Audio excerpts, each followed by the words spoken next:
As the run-up for the 2024 season gets ever so close, Mercedes will have their first chance to see if they have developed the W15 with proper understanding of the current set of technical regulations.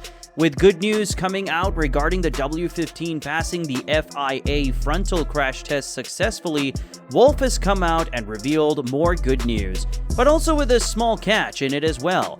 So what has Wolff revealed this time, and what does it mean for the W15 and the 2024 Mercedes campaign? Well, let's find out.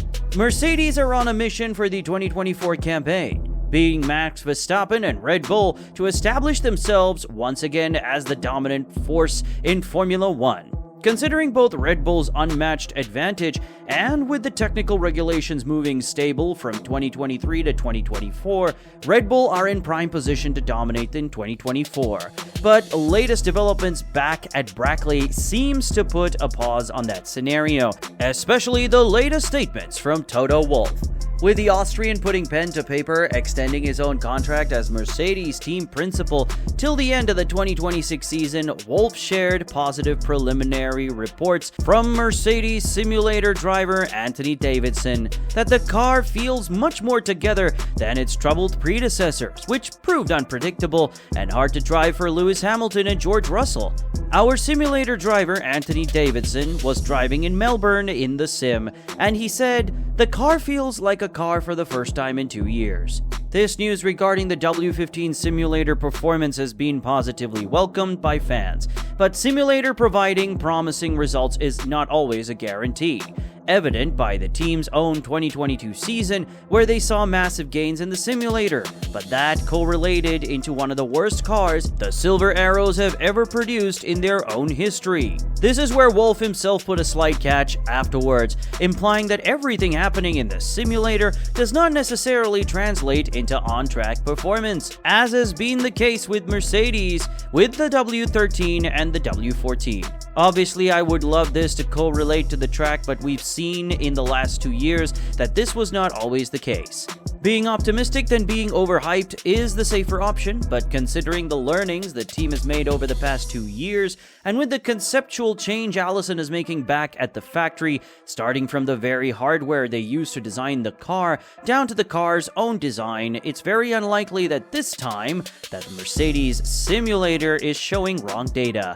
While it is not an easy task to build a championship-worthy car from scratch, while rivals seemingly have a 2-year head start on the same line, Wolff mentioned that it is not an impossible task, and it is a task that should be done, as he believes his team owes that hard work to both Hamilton and Russell, who have signed new contract extension deals. Always believe it's possible, he added. You cannot start the season with an attitude of, this is not going to be possible. We saw last year with McLaren what a huge step they made with a single upgrade. We've signed a 2-year deal with Lewis, and we owe it to him, to George, and to all the team to give it our full attention in 2024 and 2025. I think it's possible. Mercedes is one of the few teams starting from scratch for 2024. This means that there is going to be a new chassis developed, new aerodynamic bodywork, new suspension geometries, new gearbox design, better positioning of the driver's cockpit. Cockpit positioning being one of the biggest issues being highlighted by the 7-time world champion, regarding that to be a limiting factor in terms of feeling the car's rear. Mercedes has all the data in the world to develop a championship-worthy car in the space of just 3 months, although rival teams like Ferrari, McLaren, and Aston Martin are also witnessing similar gains from their respective development programs. Mercedes has one luxury unmatched by any other team in the grid: the input of a 7-time world champion who has wealth of experience of driving superior cars in different eras of technical regulations. Yes, Aston Martin also has a world champion in the name of Fernando Alonso, but Hamilton has had more successive years in a Formula 1 car than any other active driver on the grid. And as the Brit himself said one time, "I've won many championships. I know what an F1 car needs in order to be competitive." Primary reason for the W15 to have a wider chassis, a different compact gearbox design, brand new aerodynamic bodywork, all these are to be competitive once more. Mercedes and the rest of the grid do recognize the job they have in hand, the massive advantage Red Bull had with the underdeveloped RB19, advantages such as superior superior tire management, far better aerodynamic efficiency while maintaining magnificent downforce numbers, etc. In the Red Bull concept, it is all done by optimizing the airflow from the car's front to the car's rear. This is one primary focus point for Mercedes, as this can also be a key point to solve the Mercedes concept's inconsistent performance. So special emphasis will be put on the car's side pods as well as the compacted gearbox design.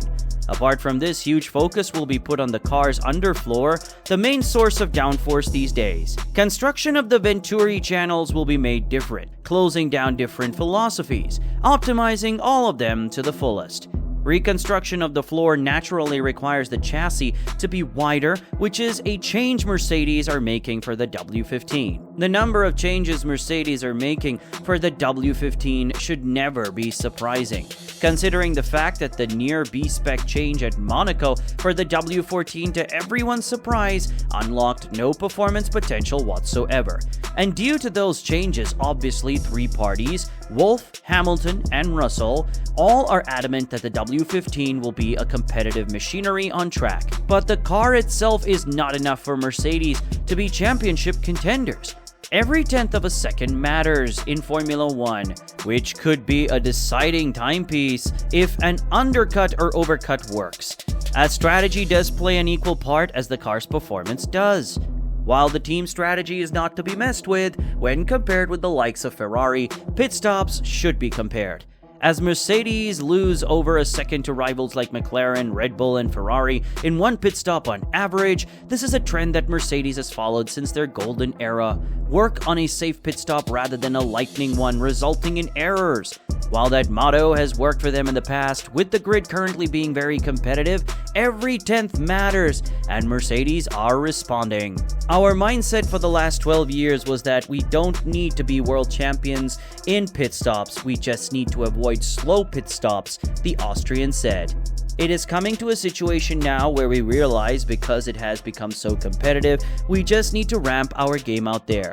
In terms of equipment and science around it, we will be making a step up to be better than 3.5 seconds. And as said, reports are emerging that Mercedes are ramping up their efforts in terms of pit stops, taking regular quick practices while also improving the equipment in the pit stops department. You might ask, don't these come under the cost cap? Well, they do, but here's the thing. There are two caps to be mindful of. One is for car development, the other is for infrastructure development, and I believe the investments made to the pit stop department will be considered under the infrastructure cap. So with all we discussed today, what are your thoughts, guys? How much convinced are you about the data coming from the Mercedes simulator about the W15? Do you think the improvements made around the pit stops area is going to be a substantial difference in the 2024 season for Mercedes?